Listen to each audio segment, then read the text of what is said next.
Olá, eu sou o Luís Gradíssimo e este é o Pode Conter Sulfitos, um podcast onde falamos sobre o fascinante mundo do vinho e da gastronomia. Em cada episódio, uma entrevista com pessoas de referência destas áreas, explorando histórias, tendências e curiosidades. Bem-vindos ao Pode Conter Sulfitos. Hoje temos um assunto muito interessante, bastante diferente também daquilo que é habitual. Vamos falar de vinho, mas vamos falar de vinho on tap, à torneira ou na torneira. Portugal não tem propriamente muita tradição disso, e abriu recentemente um wine bar chamado Tão Longe, Tão Perto, e vamos ter aqui connosco o Carlos e a Carol e o Ariel. Antes de mais, bem-vindos aos três. Muito obrigado por terem aceito o convite de estarem aqui no Pode Conter Sulfitos, para podermos falar deste vosso projeto, novo cá em Portugal, que ele já tem raízes no Brasil, em São Paulo. Eu gostava de começar para perguntar, ok, que espaço é este? Bom, espaço é um espaço muito alegre, muito divertido, sem complicação, para promover encontros, para promover conversas acerca do vinho e para promover os produtores aqui de Portugal, pequenos produtores de Portugal, então produtores locais, que fazem um trabalho incrível e apresentar o vinho de uma forma fácil, descomplicada, e é isso. Acho que a ideia do bar, veio de São Paulo o primeiro, e todo o conceito, todo o projeto, é apresentar esse lado de Portugal, que muitas vezes não é tão conhecido, mas é interessante e rico e muito valioso apresentar esses produtores e os vinhos e o trabalho que eles vêm fazendo aí há tanto tempo, para as pessoas, para os consumidores e para as pessoas que queiram entender um pouquinho mais. Cá em Portugal, onde é que se localiza o bar, o Tão Longe, Tão Perto? O bar fica em Vila Nova de Gaia, na Rua General Torres, 367. Nós abrimos aí há pouco mais de um mês, do dia 10 de junho, dia de Portugal também, então emblemático, meu aniversário. Simbólico, ainda por cima, muito bem. Ainda por cima, meu aniversário. Então, um lugar lindo, a vista perfeita, assim, para se tomar um copo, um ou mais, né? Olhando o pôr do sol, o Rio Douro, o Porto e a região ali da Ribeira de Gaia. Muito bem. Mas este projeto começa no Brasil, em São Paulo, não é? Quando é que isto começou? Porquê que isto começou? Não sei, se calhar o Ariel, que está a falar do Brasil. Bom, Luís, muito obrigado pelo convite, muito obrigado pelo espaço e é um prazer estar conversando com você. Eu vou contar um pouquinho dessa história. Eu sou argentino e moro no Brasil há 15 anos e nasci em Mendoza, na Argentina. Então, tem igual, acho que você, em Portugal, a gente meio que já tem no DNA um pouco o vinho, já faz parte da cultura. E quando eu cheguei no Brasil, uma das coisas que mais me surpreendeu em relação ao universo do vinho aqui no Brasil é de alguma forma a elitização que eu via em relação ao consumo de vinho. Então, era muito raro você ver numa mesa uma garrafa de vinho como se fosse alimento. Na maioria das vezes, era a garrafa de vinho que simbolizava status. Então, é a marca, você ter um conhecimento um pouco a mais do que o outro para poder beber vinho. E isso, de alguma forma, foi me incomodando até decidir começar o próprio negócio, e isso há 12 anos atrás. E a partir de então, todos os negócios no universo do vinho que eu fui abrindo tem a ver um pouco com essa lógica, com esse propósito de levar o vinho para mais pessoas de uma forma mais contraída, mais fácil e obviamente mais acessível, e obviamente vinho de qualidade. Então, acho que é importante um pouco esse contexto para entender como que a gente chega no on tap.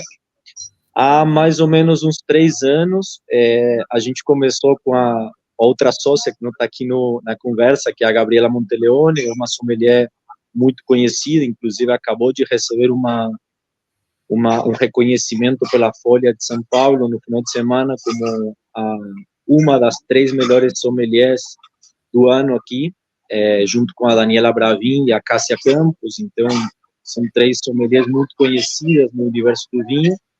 Com ela, que é sócia, a gente começou a pensar formatos mais acessíveis e mais sustentáveis para trazer para a ponta, para o consumidor, um vinho de qualidade. Porque quando a gente fala de dar acesso, muitas vezes a gente chega no ponto vinho barato. E vinho barato, muitas vezes, não é um vinho de qualidade necessariamente, não é um vinho com mais cuidado desde lá, o vinhedo, desde a terra, até o momento da elaboração e da distribuição. E a gente chegou no formato do keg. O formato do keg é um formato muito interessante, o barril, keg e o barril. Keg e o barril. É um formato muito interessante, porque você consegue encher 20, 30 litros de uma vez, numa embalagem que é retornável. Aqui no Brasil, eu não sei muito bem, no caso de Portugal, a porcentagem de reciclagem de garrafa de vidro. Aqui no Brasil é baixíssima, então a gente sempre queria fechar o ciclo e a gente não conseguia fechar o ciclo da garrafa de vidro. E no caso do barril, a gente consegue fechar o ciclo. O barril vai e volta para os produtores, e no caso, produtores que a gente conhece e admira muito o trabalho. E se a gente comprasse deles esses vinhos em garrafa, ficariam muito mais caros. Provavelmente 3, 4 ou 5 vezes mais caros. Então a gente faz uma curadoria de vinhos de alta qualidade e tem um cuidado desde o vinhedo até a elaboração e a distribuição, levando eles nesse formato do keg. E, obviamente, para você extrair o keg, você precisa das torneiras, você precisa do tap. E aí a gente chega ao OnTap, que foi a solução que a gente encontrou para hoje vender em São Paulo uma taça de vinho entre 18 e 25 reais. E para o contexto de São Paulo, é muito barato. Um vinho de alta qualidade, por esse preço, é um vinho muito acessível. Não vou falar muito barato, mas muito acessível. Hoje em dia, para vocês terem uma referência, para vocês terem uma financeiramente, para vocês terem uma referência, hoje é vendido em restaurante, em bares, em hotéis, uma taça de vinho geralmente acima dos 30, 35 reais. Então, a gente está falando de um valor bem abaixo para um vinho de uma qualidade muito alta. Dito isso, a gente decidiu ir para o formato OnTap. A gente começou com parcerias muito boas com restaurantes, bares e hotéis. O caminho foi o contrário do que a gente fez no Porto. E depois a gente chegou para o nosso próprio bar de torneiras. Começamos com parcerias com restaurantes que já eram parceiros, que já compravam da distribuidora as garrafas e decidiram levar o conceito do OnTap para dentro do restaurante, do bar ou do hotel. Depois de mais ou menos 1 ano e meio, a gente sentiu falta de ter a nossa própria casa, de ter um espaço como se fosse uma vitrine, um showroom, um espaço onde as pessoas pudessem experimentar todos os vinhos. Foi aí que a gente decidiu abrir a primeira casa na Barra Funda. A Barra Funda hoje é um bairro de artistas. Está me ouvindo? Curioso falares do... Sim, estamos a ouvir. Estava a recordar, estás a falar de ter um showroom. A primeira vez que vi Wine on Tap foi em Napa Valley, precisamente num showroom de um produtor, em que nós podíamos tirar amostras das diferentes castas e depois fazer o nosso lote, fazer o nosso blend e fazer o nosso vinho. Sensivelmente há 12 anos atrás também. Portanto, serão projetos contemporâneos face ao vosso, porque pelo que eu percebi, começaram com essa ideia há 12 anos atrás, é isso? Provavelmente é daquelas ideias que estão no ar e as pessoas vão captando, vão capturando e executam. Do nosso lado, eu acho que tem alguns, como eu te falei, assim, alguns propósitos que impulsionam. certamente a sustentabilidade ambiental. É a minha formação, eu me formei como engenheiro industrial, mas com uma especialização em sustentabilidade. Vim morar no Brasil para trabalhar nessa área, então tem esse drive muito forte de olhar para o universo do vinho e querer transformar para ir para esse lugar de processos, de uma cadeia mais sustentável, desde a terra até o final do processo, até o consumidor. E também tem essa questão de acesso, de conseguir levar esse vinho de qualidade, mais cuidado, a um valor mais acessível. Eu acho que a gente chega nesse formato com com essas duas motivações. E E aí como é que chegam a Portugal? Aí não sei se você quer contar, o Carlos, Carol, ou se eu dou o primeiro. Pode começar. Não, bom, a gente é cunhado, o Carlos é o irmão da minha esposa, e ele já sabia do projeto, já conhecia, morando lá. Bom, primeiro eu fui para Portugal, fiz uma viagem, foi uma viagem mais espiritual, porque eu fui para Portugal para o meu aniversário há 2 anos atrás e decidi ir para a cidade onde nasceu meu bisavô e meu avô na Ucrânia. Então foi uma viagem mais para dentro, para ir atrás das raízes. Mas a gente visitou algumas vinícolas em Portugal, ali no Douro. A gente começou a entender um pouco melhor do contexto do vinho. E teve uma informação que eu acho que foi muito importante naquela viagem, que foi como funcionava o comércio do vinho lá atrás, na história de Portugal, na história do Douro, na história do Porto, que de alguma forma está muito, muito conectado com o que a gente vem fazendo hoje. O vinho descia em barris e as pessoas iam pegar lá nas caves, também com garrafas, growlers, mas iam pegar lá num formato como se fosse na torneira. E quando a gente ouviu isso e a gente entendeu que a gente, de alguma forma, está olhando para a história, não necessariamente repetindo o que era feito lá atrás, mas ressignificando o que era feito com esses conceitos de sustentabilidade, de acesso, a gente falou, isso faz muito sentido. E aí começou a se gestar um pouco essa ideia de levar o Tão Longe, Tão Perto para Portugal, para o Porto, onde eles moravam, e eu acho que se consolida na vinda deles para São Paulo, quando eles conhecem a casa na Barra Funda, que eu estava comentando, e aí eu deixo eles contarem, mas é um bairro que é um bairro de artistas, é um novo polo artístico aqui em São Paulo. Muitas galerias de arte foram para Barra Funda e muitos restaurantes e bares começaram a abrir no entorno, e para a gente fazia muito sentido se conectar e estar perto desse movimento cultural. Aí eles vieram para São Paulo e aí eu deixo eles agora contarem a segunda parte dessa história. Carlos e Carol.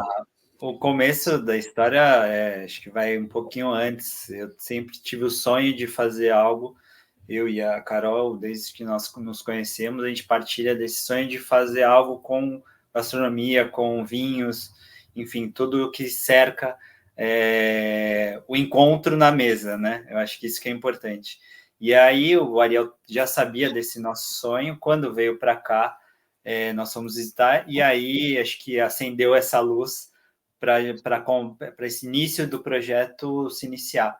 Então, o Ariel falou, por que não fazer aqui a casa Tão Longe, Tão Perto do Porto, a segunda casa, né? E fazia todo sentido com a história, né, do Cais de Gaia, da Ribeira de Gaia, das Caves, de toda essa história que a cidade respira já, como o Ariel começou falando sobre Mendoza, assim, a cidade respira o vinho, é muito tranquilo falar sobre vinho, beber vinho. Então, acho que a descomplicação do que é o projeto, que a ideia é muito essa, né? De partilhar o vinho e não ser algo tão longe da realidade, não ser uma coisa tão difícil, tão cara, como é no Brasil, mas facilitar e ter essa conversa, ter esses encontros. Então, quando o Ariel veio para cá, no ano passado, nós começamos a falar sobre desenhar o projeto, fazer as contas, desenhar todo o plano de negócio e, assim, entender qual seria o formato e como a gente conseguiria colocar isso em prática aqui em Portugal. E quando nós fomos ao Brasil, fomos a São Paulo e vimos, de fato, a casa tão longe, tão perto, na Barra Funda, fez todo sentido pela simplicidade da operação, porque ela é toda aberta, fácil assim de se operar, fácil das pessoas verem o que está acontecendo, e o principal de tudo, que é a casa, ela é para acolher. Então, você tem um sofá, você tem umas cadeiras de praia, você tem as mesinhas baixas, você tem... Lá é uma esquina nesse bairro que é super descolado hoje em dia, em São Paulo, e aqui nós estamos em Gaia, que não é o lugar mais óbvio, mas é, de certa forma, turístico, e tem uma vista, e o principal é isso, é o vinho, a vista, o ambiente, assim, conversar com todos esses fatores para promover, de fato, encontro e as pessoas provarem um excelente vinho num formato diferente, também fácil, também descomplicado, mas acho que o principal é isso, um excelente vinho com lugar de descontração. Então esse foi o contexto todo.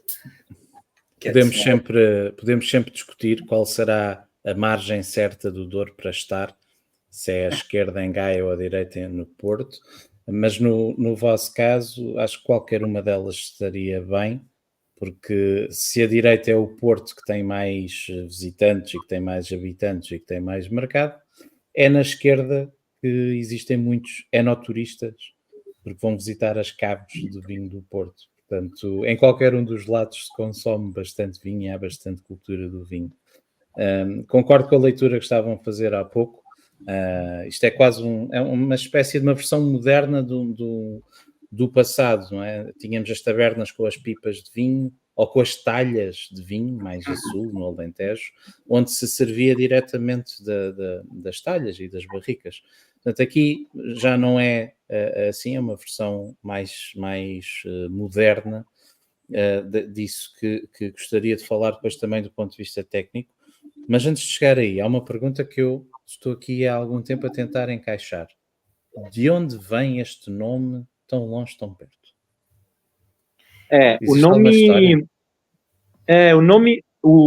Vou te contar o início. A gente fez um combinado com a Gabriela e com outras pessoas de não falar tanto disso, mas eu acho que tem que contar assim, o início da história, porque a gente voltou de uma viagem 2 semanas antes do começo do lockdown aqui em São Paulo, de uma viagem para Mendoza.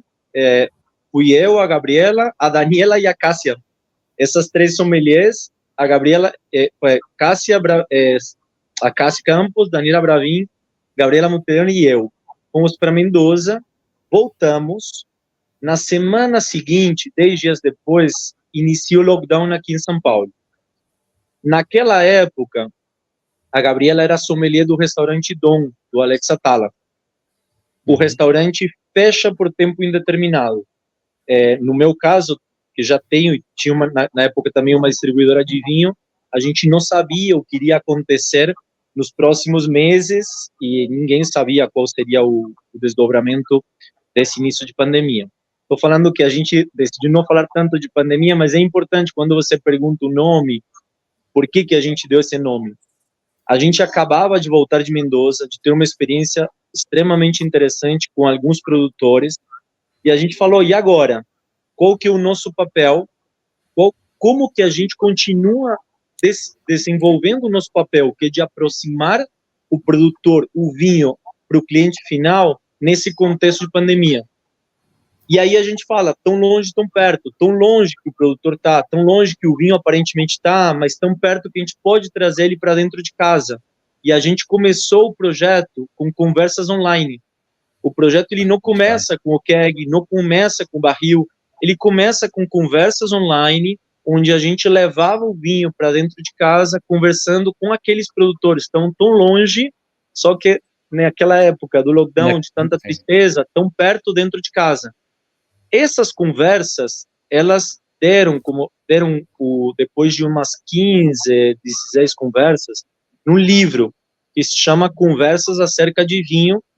Já foi lançado aqui no Brasil, foi feita uma movimentação por crowdfunding, então várias pessoas, de alguma forma, pré-financiaram o livro para ele existir, ficou muito interessante, e E esse nome, tão longe, tão perto, tem a ver com isso. Pós-pandemia, a gente falou, isso não pode acabar, faz muito sentido o que a gente vinha fazendo de aproximar o produtor do consumidor final. A gente pode continuar sendo essa plataforma. E aí vem o KEG, o formato KEG, que a gente já vinha pesquisando, já vinha fazendo algumas experiências, para ser o veículo, o novo veículo dessa plataforma. Já não mais o virtual, mas aí, nesse momento, o formato KEG. Então, a ideia do Tão Longe, Tão Perto é essa.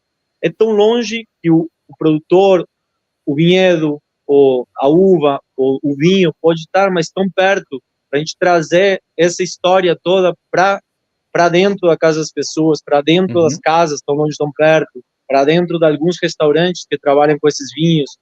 Então, como o Carlos falou no início da fala dele, que eu acho que talvez seja um dos pontos mais importantes, a gente nasce para comunicar, para ajudar a comunicar esses produtores, para ajudar esses produtores a serem bem comunicados nos centros de consumo, nas casas. Então, quando vocês forem ver as mídias sociais, as comunicações que a gente faz, a grande maioria está muito focada no trabalho dos produtores. A gente faz um trabalho muito forte de entender como o produtor quer comunicar, o que ele está fazendo, o que é relevante do processo de produção dele, das uvas que ele trabalha, do resgate de uvas que ele tem, que é um pouco o perfil de produtores que a gente trabalha. Então, eu acho que o Tão Longe, Tão Perto nasce com essa inquietação do que ia acontecer naquele período, mas ele continua como uma plataforma para aproximar o produtor do consumidor da melhor forma possível, sendo bem comunicado. É outra forma de acessibilidade, não é? Não é só a questão do preço, é a questão de aceder literalmente ao vinho. Carlos e Carol, quem são estes pequenos produtores com quem vocês estão a trabalhar cá em Portugal? Bom, acho que hoje nas torneiras a gente tem alguns produtores que desde o começo do projeto, até antes do projeto, a gente conhecia alguma coisa do trabalho deles e tinha uma expectativa muito grande de encontrá-los, de conhecê-los, de contar um pouquinho da nossa história, do que a gente queria fazer aqui, do que a gente já vinha fazendo, do que a gente queria fazer aqui. E acho que a boa surpresa para a gente é que todos eles nos receberam de portas abertas, assim, realmente foi uma virada de chave, porque para a gente acho que o mais importante, antes mesmo de pensar em como que a gente faria a operação, onde que a gente faria a operação, seria justamente como que a gente ia ser recebido, né, enfim, em Portugal, e principalmente pelos produtores, que sem eles não existiria projeto. Né? E a ideia desde o começo era seguir o mesmo raciocínio do Brasil, de a gente trabalhar com produtores locais, com essa ideia de sermos cada vez mais uma plataforma para eles.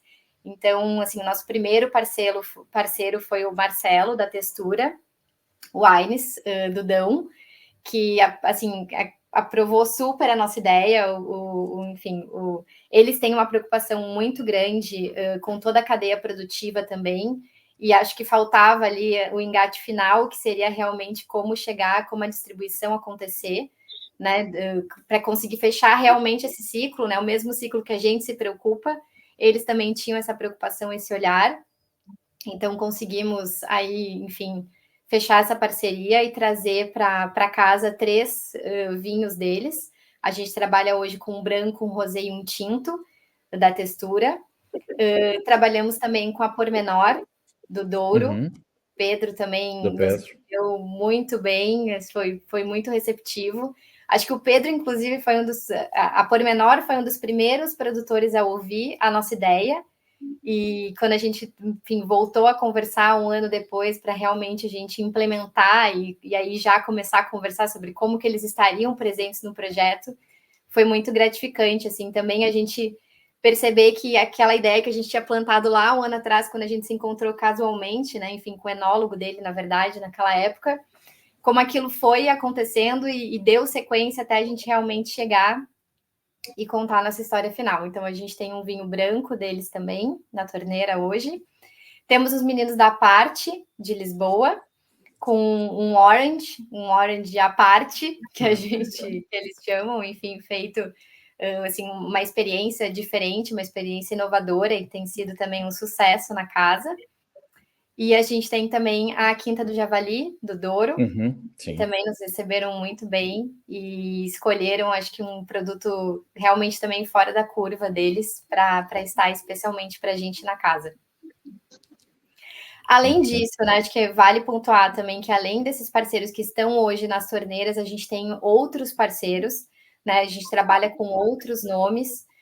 Também trabalhamos com algumas coisas em garrafa, né? A gente acha importante que a gente também tenha garrafas no nosso espaço, né? De forma nenhuma a torneira tira o espaço da garrafa, né? A gente gosta de ter essas opções também. São vinhos diferentes, são vinhos mais leves, mais fáceis de beber, principalmente para a estação que a gente está, para o verão, a gente escolheu vinhos assim com uma característica muito leve, muito fácil, muito descomplicada, que realmente para sentar, tomar um copo e ver o pôr do sol.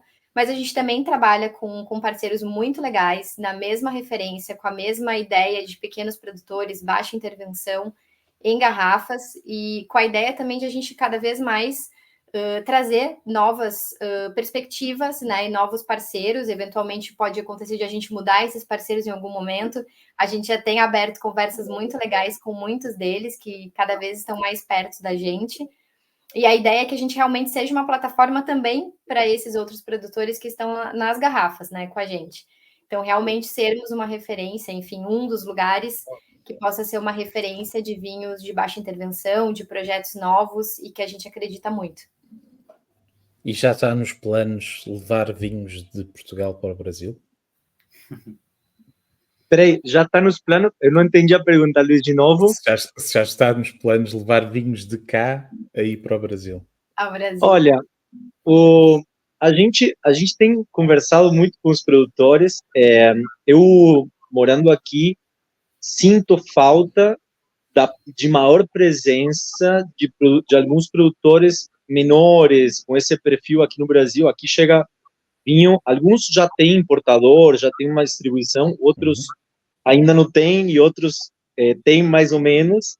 Eu acho que aqui no Brasil chega vinho de produtores muito grandes de Portugal, já marcas consolidadas, já existe esse canal. Eu acredito que tem um potencial de abrir um caminho para esses produtores, de um caminho de comunicação, de venda, e consolidar esse trabalho que alguns desses produtores menores vêm fazendo.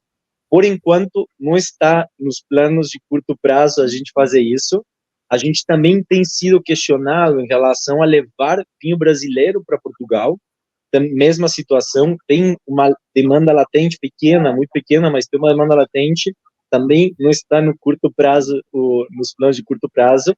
Mas tem algumas coisas que a gente está fazendo que eu acho que é interessante também contar.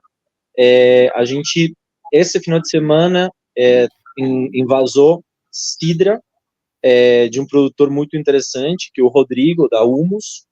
Ele também é um parceiro, vem sendo um parceiro na garrafa, mas vem sendo um parceiro no projeto, e a gente já tinha conversado com ele sobre a cidra, que é uma bebida que a gente já tinha interesse de colocar um tap. A gente tem conversado também com o Miguel, que é o enólogo da Afros, por outros projetos que ele vem fazendo, enfim, são projetos autorais dele, também com esse intuito de descobrindo e abrindo espaço para outros produtores. Eu acho que o mais importante, e está muito vinculado com o que a Carol falou, é a relação com os produtores, essa pesquisa, esse contato, e enfim, essa relação que a gente vai construindo para eles se sentirem à vontade, sentirem confiança de trabalhar com a gente, e do nosso lado, a gente poder ir abrindo cada vez mais espaço, as portas e as torneiras, para eles ganharem volume de venda, mas também nessa visibilidade, nessa boa comunicação para o mercado. Então, eu acho que é um trabalho assim de formiguinha. As portas estão super abertas. Deixo aqui também o convite para outros produtores que querem entrar em contato, que queiram apresentar. Para a gente é super relevante, mais do que experimentar o vinho na garrafa do produtor, é conhecer o produtor, conhecer a vinícola, conhecer os vinhedos, qual que é a agricultura que ele faz, qual que é a qualidade da uva que ele tem, como que o processo de vinificação. Para a gente isso é tão ou mais importante do que experimentar a garrafa dentro do bar numa degustação. Então, já deixo também acho que esse é um ponto importante, a gente já foi questionado, como que vocês escolhem o vinho? Está muito vinculado a essa pesquisa e esse conhecimento, reconhecimento do local onde o produtor tem a uva e como que ele faz a sua agricultura e a sua produção. Sim, vinho é muito mais do que um produto engarrafado, não é? Mas, Carlos e Carol, aliás, o Ariel há pouco falava, a contar a história da origem do nome, tão perto, tão longe e tão perto, que era uma forma também de entrar na casa das pessoas, na altura com a história das conversas que faziam. E vocês também estão a permitir, não sei se em São Paulo também, estão a permitir que as pessoas de facto também levem o vinho para casa, ou seja, não é só para se consumir no local. Como é que isto se procede? Aqui está sendo interessantíssimo esse perfil de cliente que está indo ao bar, a casa tão longe, tão perto, porque é uma coisa que a gente acha importante, muito pelo conceito da sustentabilidade, e além disso, de criar uma relação com os clientes, né, com os consumidores. Isso já vem acontecendo em tão pouco tempo que a gente abriu a casa. Então, algumas pessoas que moram ali por perto, ou moram pelo Porto, ou em Vila Nova de Gaia, quando nós falamos sobre essa opção, elas se animam, porque entendem, gostam do vinho primeiro, de provar o vinho, de tomar o vinho na casa, e querem levar para suas casas. Então, nós temos 2 formatos ali, de 500 ml ou de 1 litro, que as pessoas podem levar para casa, são growlers de vidro, né? São garrafas de vidro, Reutilizáveis? Reutilizáveis, exato, porque elas levam para sua casa, tomam vinho e depois retornam para nós com a garrafa. Nós fazemos toda a higienização da garrafa e elas podem levar aí um outro vinho no mesmo dia também da casa. Então a gente cria essa relação com o cliente, porque ele vai voltar. E a gente fica aí percepções sobre o vinho, em que momento que eles tomaram. Acho que tudo isso faz parte E a garrafa é comprada ou é simplesmente recebemos um tipo de depósito por devolvermos a garrafa? Como é que funciona? Nós cobramos, são 5 euros a mais que nós cobramos pela garrafa. Se eles retornarem e não quiserem mais levar de novo, nós devolvemos esses mesmos 5 euros. É um depósito. Bom. É ótimo. É uma versão interessante, mais uma vez, moderna, da venda a granel, como nós chamamos, não é? Poder comprar, sem ser na embalagem original, poder comprar a quantidade que queremos, neste caso meio litro ou 1 litro. Luiz, deixa só fazer um comentário que eu acho que é importante.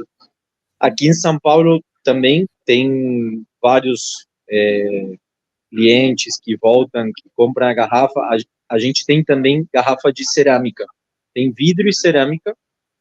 A de cerâmica é um tiquinho mais cara, mas é muito bonita. Tem muito cliente que compra a garrafa e faz o refil. Um ponto importante é que o consumo é imediato para esse formato.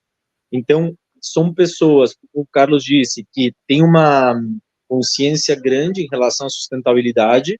Obviamente, sabe que paga mais barato, porque o litro fica muito mais, na proporção, fica bem mais barato do que uma garrafa para fazer o refil. E, ao mesmo tempo, vai ser aquele vinho da semana, do dia a dia. Então, tem sido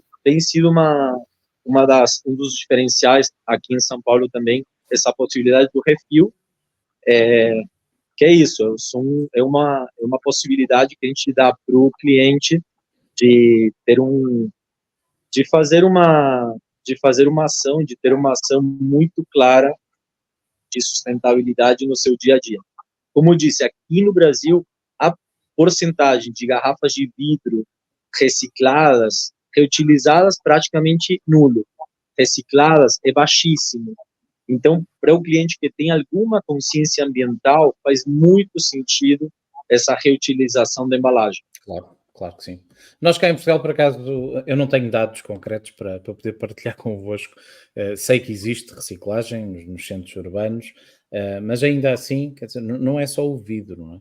O produtor para além da garrafa, ainda pôs um rótulo, pôs uma rolha, pôs uma cápsula, pôs uma caixa de cartão, pôs a fita para selar a caixa de cartão, eventualmente fez uma palete, pôs celofane à volta da palete. Portanto, há todo um conjunto de materiais que são usados para que a garrafa nos chegue à mesa. Portanto, do ponto de vista de sustentabilidade, há aqui uma questão que é real, não é? E que é interessante, só por isso já merece estarmos aqui a falar precisamente desse tema. Eu gostava era de puxar... Posso fazer só um comentário que eu acho que é importante, porque a gente já foi questionado e eu gostaria de frisar, porque às vezes já ouvi, mas vocês são contra a garrafa de vidro para o vinho. Não, a gente não é contra nada. Da mesma forma que a gente não é contra vinho de produção de grandes volumes, a gente não é contra nada. O que a gente fala? É bom que tenha diversidade de embalagens, da mesma forma que existe a lata, da mesma forma que existe o bag-in-box, da mesma forma que existe a garrafa, e cada embalagem vai ter a sua função. Claro, cada embalagem tem a sua função. É importante para alguns vinhos de guarda, que você sabe que tem uma complexidade, tem determinadas características, a embalagem garrafa, com certeza, a rolha, com certeza. O que a gente diz tem vinhos que para o dia a dia não faz sentido esse gasto energético de materiais, de peso, de emissões de CO2 que a garrafa gera para você colocar dentro de uma garrafa. Faz mais sentido outros formatos. Então, eu só queria deixar isso claro, porque já ouvi, mas vocês são contra. Não, a gente não é contra nada, a gente é a favor do vinho, a gente é a favor das pessoas consumirem bem, terem um consumo mais consciente de vinho, e por isso a gente está fazendo o que a gente faz. Que ninguém se sinta ofendido, não é? Por defendermos uma coisa, não significa somos amigos de todo mundo, é isso. Queremos ser amigos de todo mundo. Vivemos numa fase conturbada e complexa que não se pode dizer nada, que surgem ofendidos. Mas, de facto, era isso que estava a dizer. É uma visão, é mais um produto, ou mais uma categoria, neste caso, que permite o consumidor escolher se é isto que ele procura, se é isto que ele deseja. Eu queria puxar a conversa, estava eu a dizer, queria puxar a conversa para uma parte um pouco mais técnica. Por acaso nem era a favor da garrafa, porque vocês, apesar de venderem garrafa, aquilo que vocês têm de diferencial é de facto a torneira e, portanto, o barril, o keg. Para que o vinho saia on tap, as características do vinho não se alteram? Então, a gente fez muito teste, Luiz, aqui em São Paulo e também em Portugal. Não tem alteração de característica. A gente fez teste nossos. Não há introdução de gás, não há nada. Não, e com os produtores. Então, a gente usa 2 métodos diferentes, um em Portugal e outro aqui no Brasil. Aqui no Brasil, a gente utiliza o keg e o gás é nitrogênio com muito pouco CO2, uma mistura, mas a maior parte nitrogênio, que é um gás inerte. A gente fez testes tanto com os sommeliers quanto com os produtores e nunca tivemos alteração, e a conservação é muito boa. Antes de lançar o projeto, a gente passou mais ou menos 1 ano fazendo testes. Em Portugal, a gente faz com outro sistema, que eu, inclusive, acho que é até melhor do sistema que a gente usa aqui no Brasil. Gostaria, em algum momento, que alguma empresa trouxesse esse sistema para o Brasil, porque não existe. Que é um sistema onde o vinho não tem contato com gás. Então, o que é como se tivesse um bag dentro do keg, e esse bag, ele vai sendo pressionado por ar comprimido, mas não tem contato do ar comprimido com o vinho. E também não tem tido nenhuma alteração em relação às características do vinho. A gente até fez... mesmo parecido ao bag-in-box, só que o exterior, em vez de ser o cartão, é o keg. Exatamente, isso mesmo. E aí é muito interessante, porque é ar comprimido, que é super simples de utilizar, não tem nenhum contato desse ar comprimido com o vinho, e o enchido do keg também é muito simples. Então, eu acho que esse é o método que a gente está utilizando em Portugal, é um método muito interessante. Aqui no Brasil ainda não chegou essa tecnologia. Boa. Então, e em termos de conservação do vinho dentro do keg, também está assegurado que ele se aguenta bem?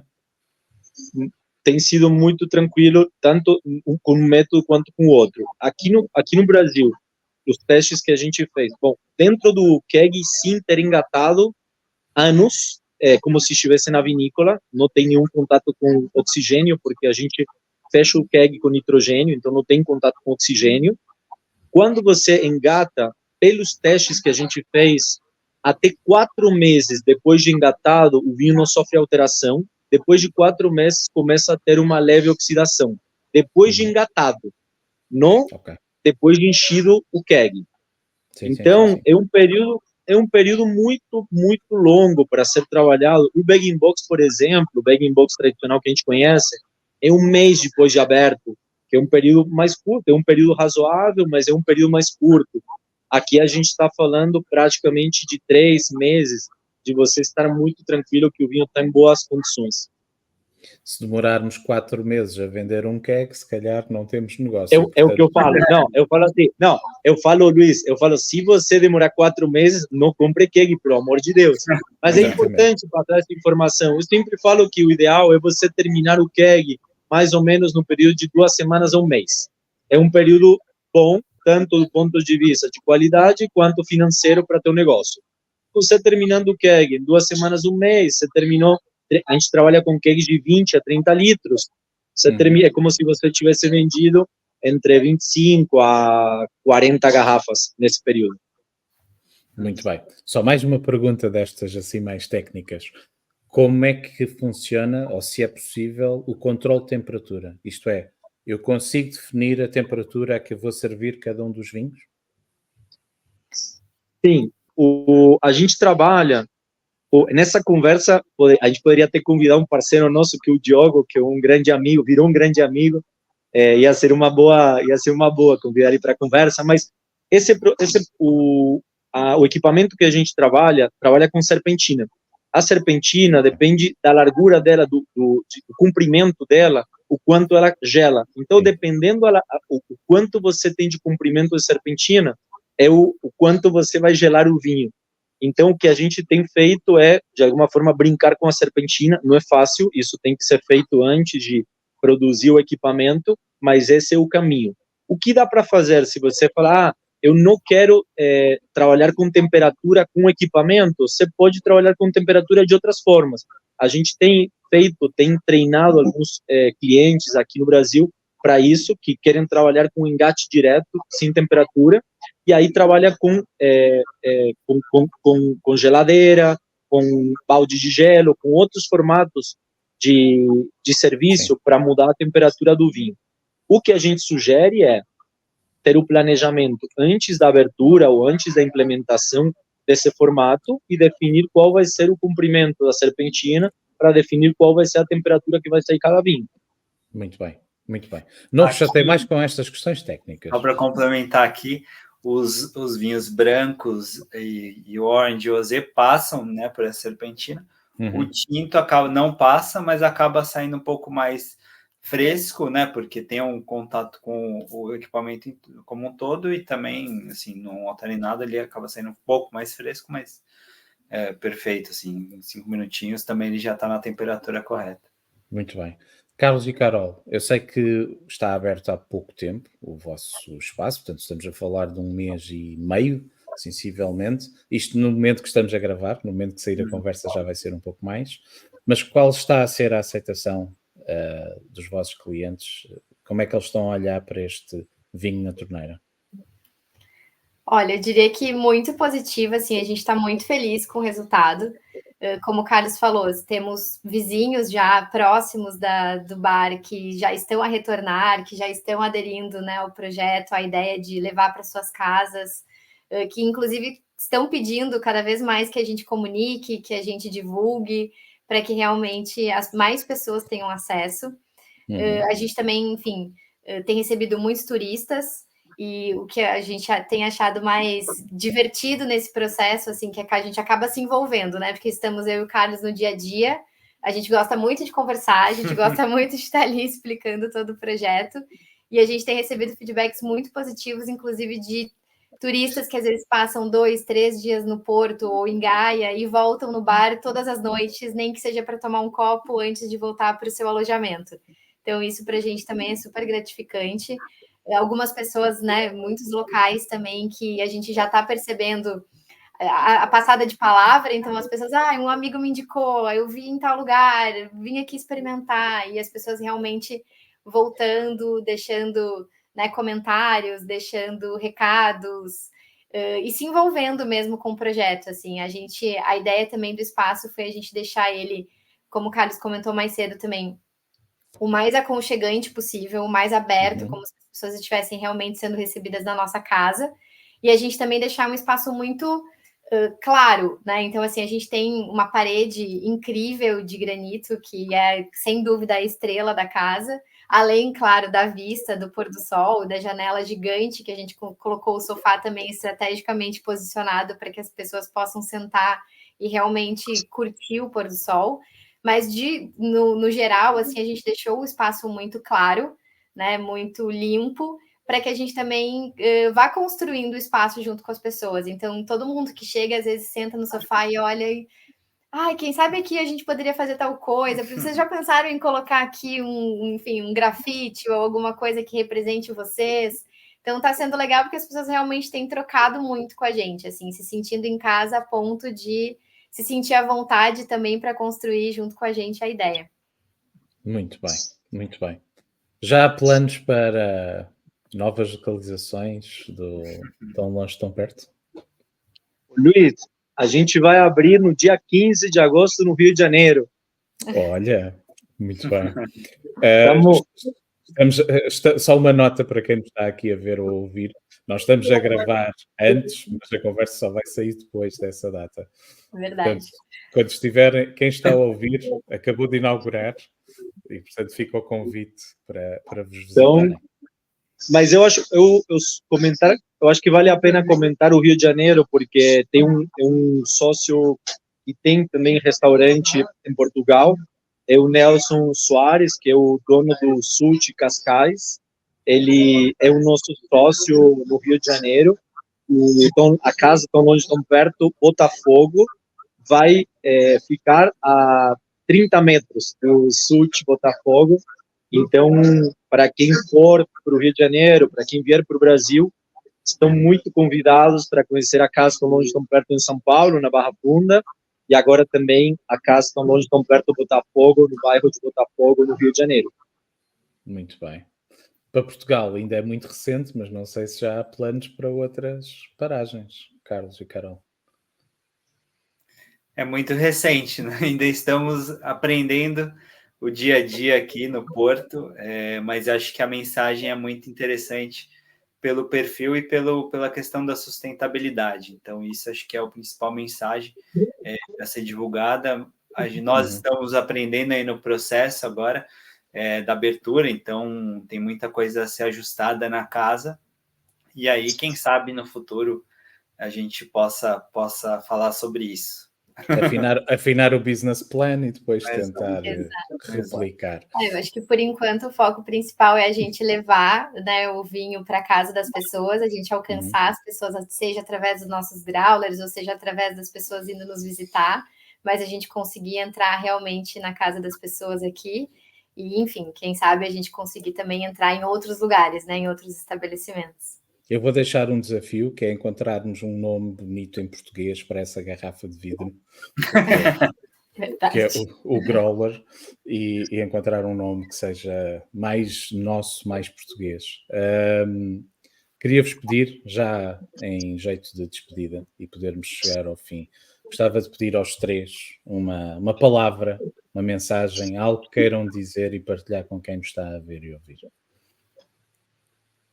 Eu gostaria muito de agradecer tanto os produtores com os que a gente tem trabalhado e tem conversado, quanto os consumidores que passaram pelo espaço e vocês que estão ouvindo, dando ouvido para o projeto.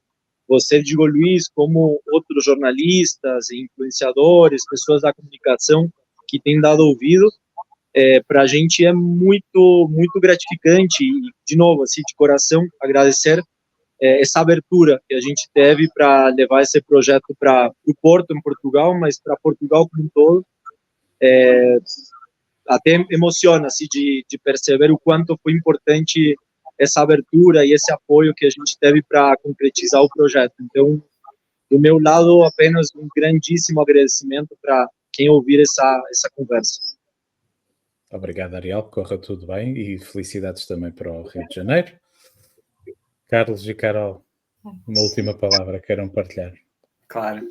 Não, acho que eu partilho muito do que o Ariel falou, acho que é muito gratificante poder ter contato, conhecer os produtores e passar o trabalho, um pouco do trabalho que eles vêm fazendo, que é tão bonito, e compartilhar isso com as pessoas que estão nos ouvindo, e agradecer por nos ouvirem, e por irem ao bar e quererem se interessarem pela ideia.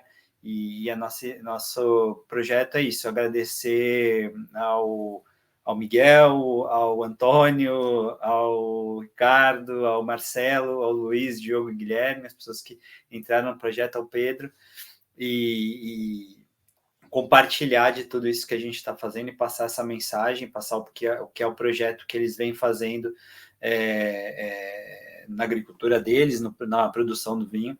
Então, é muito agradecimento, é uma coisa especial, acho, poder abrir esse bar e falar sobre produtores tão importantes aqui em Portugal, e agradecer também aos portugueses que vêm e nos ajudaram nesse processo como um todo. Tem sido um processo de aprendizado. Acho que a gente, enfim, de tudo que a gente fez até agora, e com certeza do que a gente deseja ainda fazer, a gente já alcançou aquilo que a gente queria, que era abrir um espaço nosso, um lugar em que a gente se sinta bem, que a gente seja acolhido, que a gente se divirta fazendo o que a gente gosta e que a gente troque com as pessoas, porque às vezes também as pessoas chegam, né, com a expectativa também que nós somos os especialistas, mas na verdade a gente está aprendendo, a gente está trocando, a gente está conversando e faz parte, né, dessa relação com todo mundo que entra, sejam produtores, sejam clientes, sejam vocês que estão, né, enfim, nos recebendo também, jornalistas, que a gente está realmente trocando, aprendendo, abrindo a conversa, abrindo a discussão, e era tudo que a gente queria, assim, que a gente parasse para pensar e para fazer alguma coisa que realmente toca a gente, que tocasse as pessoas também. Muito mais que um wine bar. Muito obrigado aos três por terem estado aqui, aceitarem o convite e virem partilhar um pouco da vossa história. As maiores felicidades para todos. Da minha parte, vou-vos tentar visitar o mais breve possível. No Porto será um pouco mais fácil. O Brasil, vamos ver. Pode ser que consiga dar um saltinho um dia destes em breve. Até um dia destes. Obrigado a vocês e obrigado a quem nos esteve aqui a ver e ouvir. Até ao próximo episódio.